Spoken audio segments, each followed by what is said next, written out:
엊그제 라디오에서 요즘 다시 우리나라에 들어와 있는 그 일본 유명 브랜드, 의류 브랜드의 매출이 오르고 있다는 이야기를 들었습니다. 불매 운동이 한창이었었는데 왜 다시 스물스물 매출이 오르고 늘고 있는 것인가? 얼핏 생각해 보아도 아마 두 가지 해석이 가능할 겁니다. 애초에 불매 운동은 관심도 없고 하고 싶지도 않았던 사람들이 있었겠죠.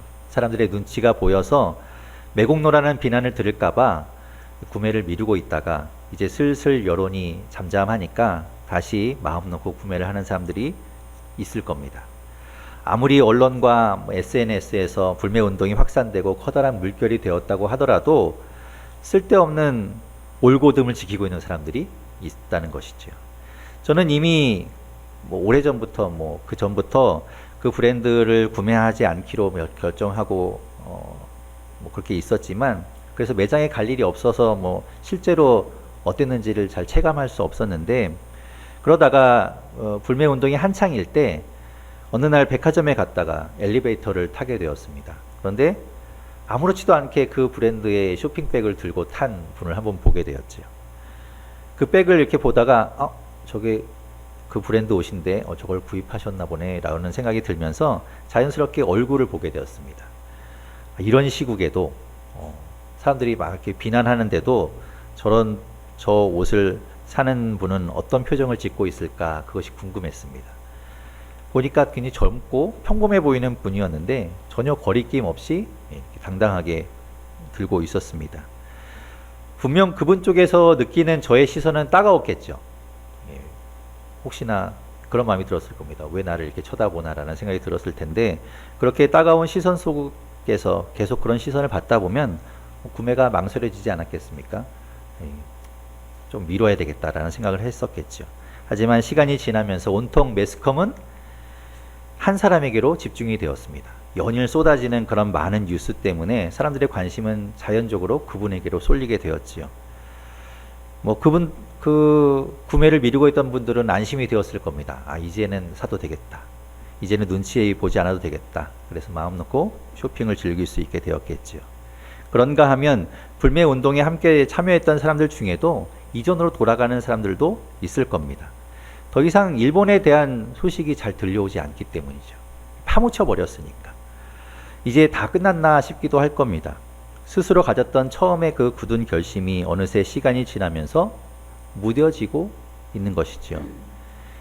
그만큼 했으면 나는 할 만큼 다 했다. 나도 나름 애를 썼으니 이제는 자유롭게 해도 되지 않을까. 사실 그만한 옷을 어디 가서 찾기도 어렵다라는 생각을 할 수 있겠지요. 어느 쪽이 되었던 참 씁쓸한 소식으로 저에게는 들려왔습니다. 왜냐하면 우리가 다시 과거로, 예전으로 돌아갔기 때문이죠. 금세 다 잊어버리게 된 것이 안타까웠습니다. 우리나라에서 일본 제품의 불매 운동이 일어난다고 했을 때 그 회사에서의 반응은 어땠는가? 그래봤자 금방 다시 우리 물건 사게 될 거야 라는 반응이었죠. 두고 봐. 그랬는데 실제로 그렇게 되고 있는 것이 안타까운 겁니다. 결국 과거로 손쉬웠던 그 길로 돌아가는 것이 안타까운 겁니다. 우리는 지나간 일들을 통해서 많은 것들을 배웁니다. 많은 것들을 배워야 합니다. 생각해 보니까 지나간 일들을 통해서 배우지 못하는 사람들이 많이 있거든요. 배워야 합니다. 무엇보다 잘못된 것들을 통해서 우리는 다시 되짚어보고 우리를 돌아봐야 합니다. 우리도 그런 잘못을 반복하고 저지르지 않도록 말이죠. 그래서 역사가 중요한 것이겠죠. 1938년 9월 10일 그날은 조선 예수교 장로회 제27회 총회가 있던 날입니다. 이틀째 되는 날이었죠. 총회가 열리고 있는 평양 서문박 교회에 목사 총대 88명과 장로 총대 88명, 그리고 선교사 30명이 모였습니다. 뿐만 아니라 그곳에는 일본 경찰들이 교회 안팎으로 둘러싸고 있었습니다.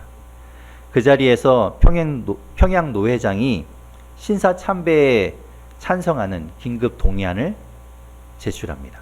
그리고 이어서 동의와 제청, 그 동의안은 신속하게 처리되고 맙니다. 선교사들이 일어나서 신사참배는 해서 안 된다고 외쳤지만 외국인이라는 이유로 묵살되고 맙니다. 그리고 신사참배는 종교 행위가 아니라 국가의식이니까 해도 괜찮다라면서 통과되게 됩니다. 지금까지 그 사건은 한국 기독교 교회의 역사 속에서 가장 치욕적인 사건으로 남아 있었습니다. 기독교, 하나님의 교회의 지도자이며 리더인 목사와 장로들이 모여서 신사참배를 결의함으로써 온 교회의 온 성도들에게 신사참배가 가능한 길을 열어주고 만 것입니다. 막아주지는 못할 망정 문을 활짝 열어준 꼴이 되었지요. 물론 순교를 하면서도 끝까지 신사참배를 거부하신 분들이 계셨습니다. 하지만 그분들은 소수에 불과했던 것이죠. 어떻게 하는 것이 교회를 지키는 것인가?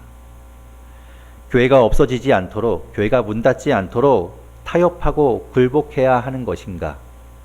아닙니다. 교회는 그렇게 해서 지켜지는 것이 아닙니다. 그것은 오산이지요.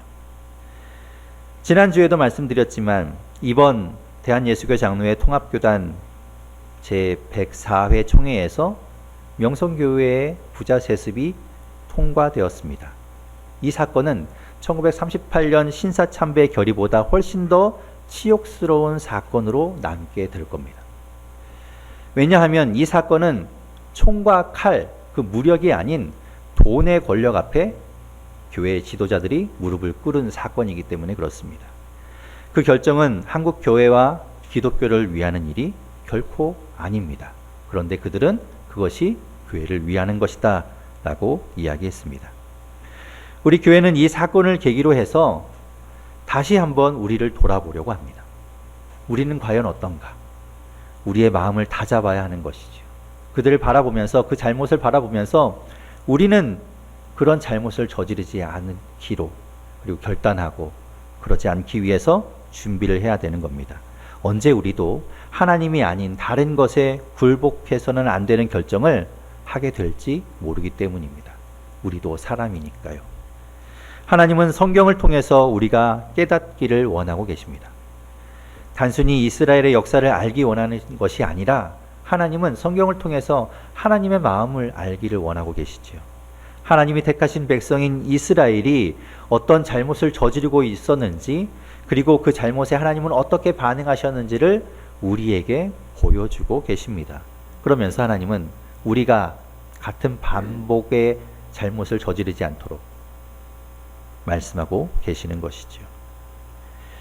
지금까지 우리가 보아온 그 예레미야서의 말씀에서 예레미야는 이스라엘의 멸망을 이야기했고 실제로 이스라엘의 멸망을 보게 됩니다.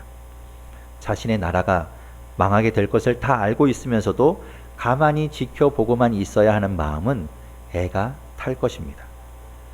여러분 한번 상상을 해보십시오. 아주 좀 극단적인 상상이긴 하지만 이런 겁니다. 배에 친구들과 사람들이 가득 모여 있는 겁니다. 타고 갑니다. 그런데 배에서 파티가 벌어지지요. 모두들 술판을 벌이고 신이 나서 노래하고 춤을 추고 신나하고 있습니다. 시끄러운 소리에 정신이 멍할 지경이 되죠. 그래서 하도 정신이 없어서 바람을 쐬려고 밖으로 나갑니다. 그런데 저 멀리에서 어떤 소리가 들려옵니다. 물 떨어지는 소리. 폭포가 다가오고 있는 겁니다. 커다란 폭포가 앞에 있는 것을 모르고 사람들은 흥청망청 즐기고 있는 겁니다. 다들 술에 취해서 앞에 폭포가 있다는 이야기를 해도 들어주질 않습니다. 이미 선장과 선원들은 술에 취해서 골아떨어졌습니다.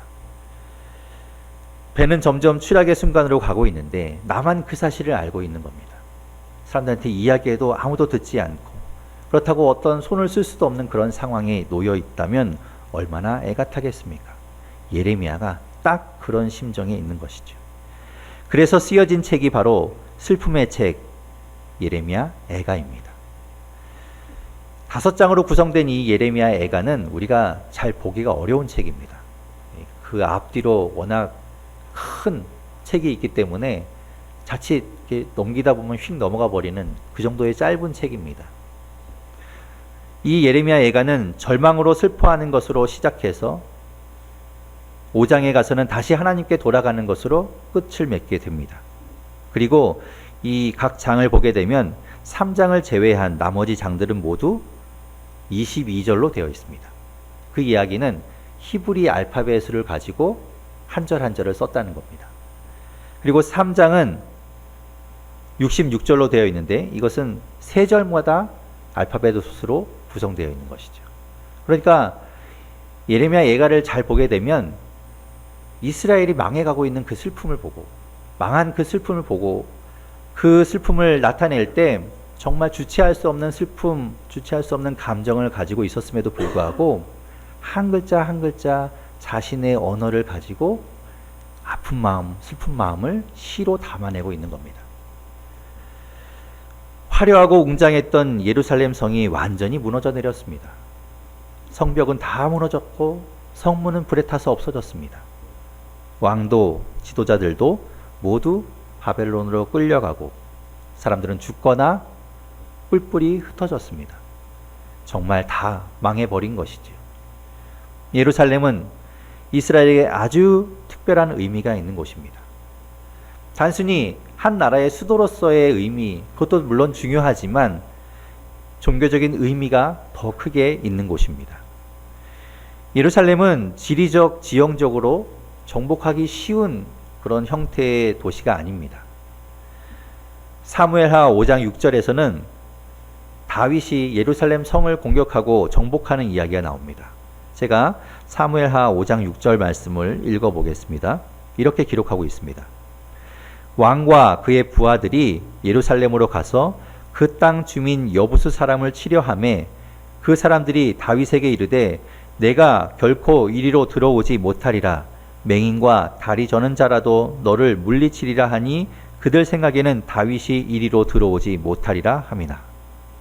무슨 얘기인가 하면 다윗이 헤브론이라는 곳에서 7년 동안 왕으로 있다가 이제 온 이스라엘의 왕으로 서기 위해서 예루살렘으로 들어가게 됩니다. 그런데 그 예루살렘 성에는 이미 가나안 족속, 여부스 족속이 살고 있었던 것이죠. 그들은 그 천혜의 조건 가운데 그 요새와 같은 곳에 살고 있으면서 쉽게 정복되지 않는다는 자신감에 차 있었습니다. 그러니 아무리 다윗이라고 해도 쉽게 우리 성에 들어오지 못할 것이다 라고 자신하고 있었던 것이죠. 그래서 다윗을 조롱합니다. 하지만 하나님이 함께 하시는 다윗은 어디에 가든지 어느 전투에 나가든지 승리했습니다. 그러니 예루살렘 성도 정복하게 되는 것이지요. 그러니까 예루살렘 성은 이스라엘의 수도로서의 그 위상을 지키기에 적합한 그런 지형을 가지고 있었다는 겁니다. 그리고 예루살렘은 성전이 있는 곳입니다. 무엇보다 중요한 성전이 그 가운데 있던 곳이죠. 하나님께 제사를 드리는 곳, 하나님께서 좌정하시고 말씀하시는 곳, 그곳이 바로 성전이었고 그 성전이 있는 예루살렘이야말로 온 이스라엘 백성들에게 가장 중요한 곳이었습니다. 예루살렘은 곧 하나님과도 같은 곳이었죠. 예레미야는 40년 동안이나 하나님의 말씀을 선포하고 백성들에게 전하면서 그런 의미가 있는 예루살렘이 망하게 될 것을 이야기했습니다. 처참하게 질밟히고 무너질 것을 이야기하면서도 그의 마음 가운데는 의심을 했었겠죠. 이야기를 하고 있지만 설마 하나님이 예루살렘을 무너뜨리실까? 하나님이 정말로 그렇게 끔찍하게 이 이스라엘 예루살렘을 망하게 하실까? 하지만 하나님은 실제로 그렇게 하신 겁니다. 다만 겁을 주기 위해서 그렇게 하지 않고 돌아오라고 할 의도가 아니라 실제로 그렇게 해버리신 겁니다. 그가 그토록 외치던 하나님의 메시지, 회개의 촉구는 이미 지나가 버린 과거가 되어버린 겁니다. 그 모습을 예레미야는 구슬프게 노래합니다. 슬프다 이 성이요, 이 성이 너무나 안타깝다 라고 노래합니다.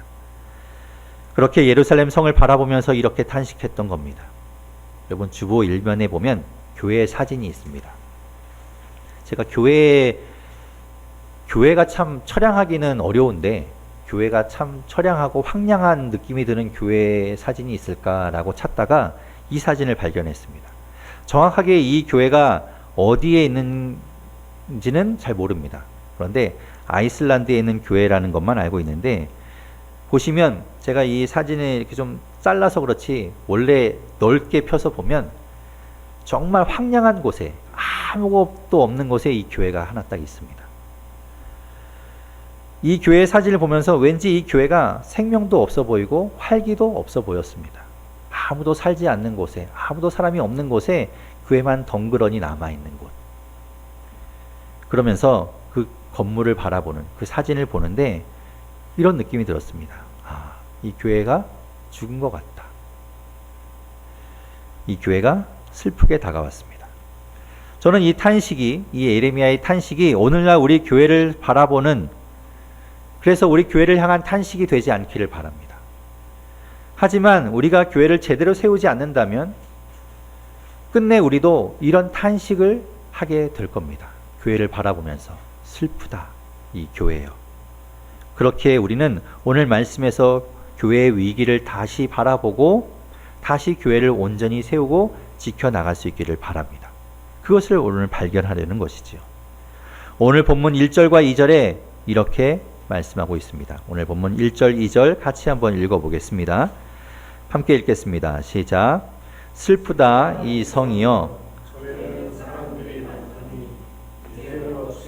적막하게 앉았는고, 전에는 열국 중에 크던 자가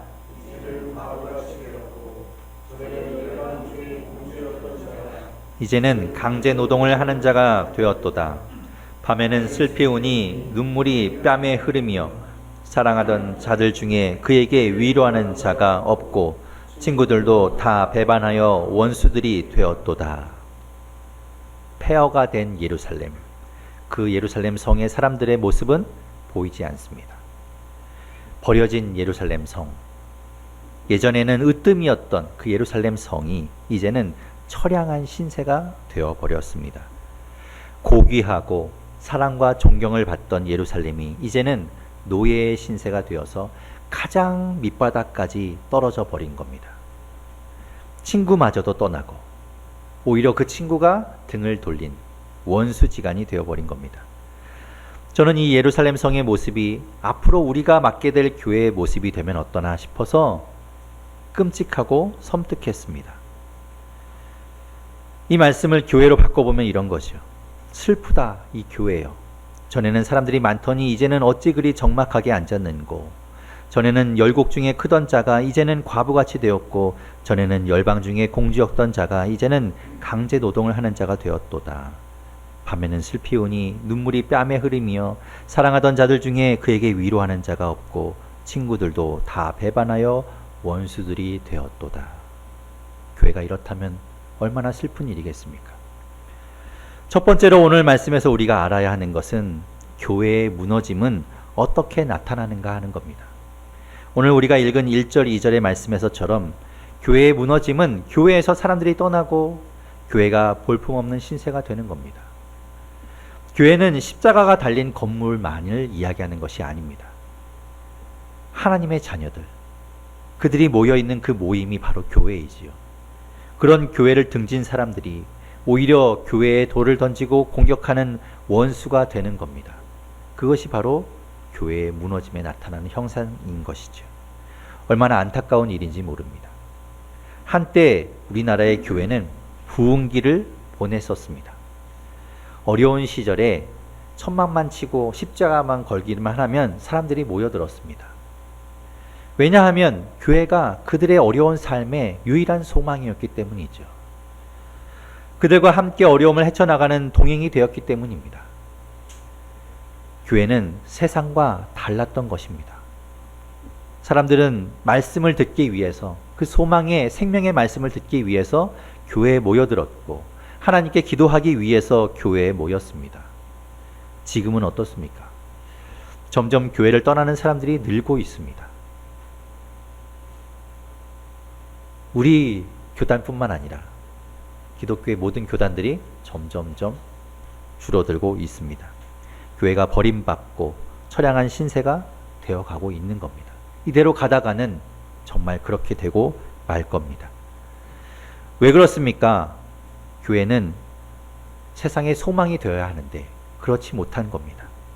교회가 더 큰 문제를 쉬지 않고 만들어내고 있기 때문입니다.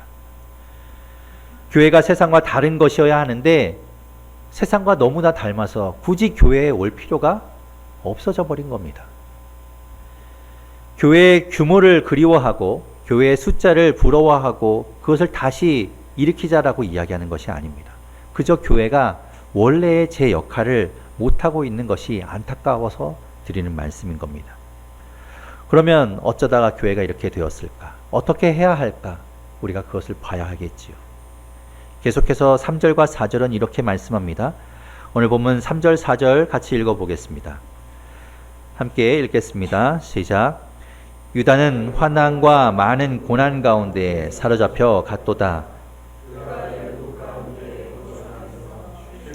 얻지 못하며 그를 핍박하는 모든 자들이 궁지에서 그를 뒤따라 잡았도다. 시온의 도로들이 슬퍼하며 절기를 지키려 나아가는 사람이 없음이로다. 모든 성문들이 적막하며 제사장들이 탄식하며 처녀들이 근심하며 시온도 곤고를 받았도다. 나라를 잃은 백성들이 바벨론에 의해서 유린당하고 바벨론으로 끌려갑니다. 그들이 머물고 쉬어야 할 곳이 사라져 버렸습니다. 이제 그들은 하나님 앞에 절기를 지키러 하나님께 제사하러 나아가지 않습니다. 제사장들, 하나님 앞에서 온전히 제사를 담당하던 그들 또한 눈물로 탄식하는 일이 있는 겁니다. 왜냐? 예루살렘이 무너졌기 때문입니다. 하나님이 거하시는 성전이 사라져 버렸습니다. 두 번째로 우리가 알아야 하는 것은 교회가 무너지면 어떻게 되는가 하는 겁니다. 교회가 무너지면 어떻게 되는가? 성도들이, 그 성도들의 모임인 교회가 무너지고 사라지면 세상의 환난과 고난의 무방비 상태가 되어버립니다. 교회는 힘이 있습니다. 교회는 세상에 지지 않습니다. 세상에 우뚝 서 있는 것이 교회인데, 왜냐하면 하나님이 그곳에 거하시기 때문에 그렇지요. 건물에만 거하시는 것이 아니라 성도들의 모임, 성도들 가운데 하나님이 거하시기 때문에 세상에 무너지거나 세상에 지지 않는 겁니다. 그런데 교회가 무너지면 세상에 뒤따라 잡히게 된다는 겁니다. 교회가 무너지면 예배가 사라집니다. 하나님과의 만남도 사라집니다. 하나님으로부터 오던 그 평안도 얻을 수 없게 됩니다. 힘들게 하루 일을 마치고 돌아가 누워 쉬며 다시 힘을 얻을 곳이 없어지는 것과 같습니다. 교회가 그렇게 중요합니다. 교회가 무너지면 탄식과 근심과 곤고의 무게에 짓눌리게 되는 겁니다. 그렇다면 어떻게 해야 교회의 무너짐을 막을 수 있을까? 어떻게 해야 할까? 마지막으로 5절과 6절은 이렇게 말씀합니다. 오늘 본문 5절, 6절 같이 읽어보겠습니다. 시작. 그의 대적들이 머리가 되고 그의 원수들이 형통함은 그의 죄가 많음으로 여호와께서 그를 곤고하게 하셨습니다. 어린 자녀들이 대적에게 사로잡혔도다. 딸 시온의 모든 영광이 떠나가며 그의 지도자들은 꼴을 찾지 못한 사슴들처럼 뒤쫓는 자 앞에서 힘없이 달아났도다. 이스라엘 백성과 대적의 위상이 역전되어 버렸습니다. 하나님의 자녀가 아닌 대적들이 머리가 되고 그들이 형통하게 되었습니다. 하나님의 영광은 떠나가고 지도자들은 제살기에 급급해서 도망가고 말았습니다. 정작 하나님의 자녀들은 망연자실하게 그 모습만 바라보고 있어야 하는 겁니다. 이런 애통한 일을 하나님은 왜 일어나게 하셨는가? 세 번째로 우리가 알아야 하는 것, 교회는 왜 무너지는가? 교회를 이루고 있는 우리가 죄가 많음으로 교회가 무너지는 겁니다. 하나님의 능력이 없어서가 아니죠. 말씀드린 것처럼 하나님이 계시기에 교회는 무너지지 않습니다. 그런데 왜 무너지는가? 교회의 성도인 우리들이 무너지기 때문입니다. 우리의 죄가 많아서인 거지요. 교회는 죄를 만들고 키우는 것이 아닙니다. 죄를 자백하고 죄를 회개하고 죄에서 떠나는 곳, 그것이 교회입니다. 그런데 교회가 죄를 만들어냅니다. 죄를 아무렇지도 않게 저지르고 있다면 그 죄 때문에 교회는 무너지게 되는 겁니다. 그럼 어떻게 해야 하는가? 어떻게 해야 할까? 교회로 죄인들이 들어오지 못하게 막아야 할까? 저 문 앞에 서서 죄인들은 들어오지 마십시오라고 막아야 할까? 그것이 교회를 지키는 것이 아닙니다. 교회가 하나님의 말씀으로 죄를 벗어버리는 것, 그것이 되어야 교회가 바로 서는 겁니다. 그것이 교회를 지키는 길입니다. 교회에 사람들을 많이 채운다고 해서 교회가 서는 것이 아니라 한 사람이라도 이곳에서 죄를 회개하고 다시 하나님 말씀대로 살기로 결단하고 돌아가는 곳이 되어야 교회가 온전히 서게 되는 것이라는 거죠. 교회가 죄에서 떠나면, 죄를 멀리하면 결코 교회는 무너지지 않습니다. 우리가 새롭게 만들어가는 교회의 모습 속에 반드시 있어야 하는 것, 그것은 죄에서 떠나고 죄를 멀리하라고 말씀하시는 그 하나님의 말씀을 따르는 모습이 우리 가운데, 우리 교회 가운데 반드시 있어야 하는 겁니다. 우리 교회가 바로 그 교회가 되기를 바랍니다. 슬프다 이 성이여, 슬프다 이 교회여, 이 탄식이 아니라 우리 교회를 바라보면서, 한국 교회를 바라보면서 기쁘다 이 성이여, 기쁘다 교회여, 그렇게 말할 수 있도록 우리 교회가 만들어갈 수 있기를 바랍니다. 우리가 그렇게 될 수 있기를 바랍니다.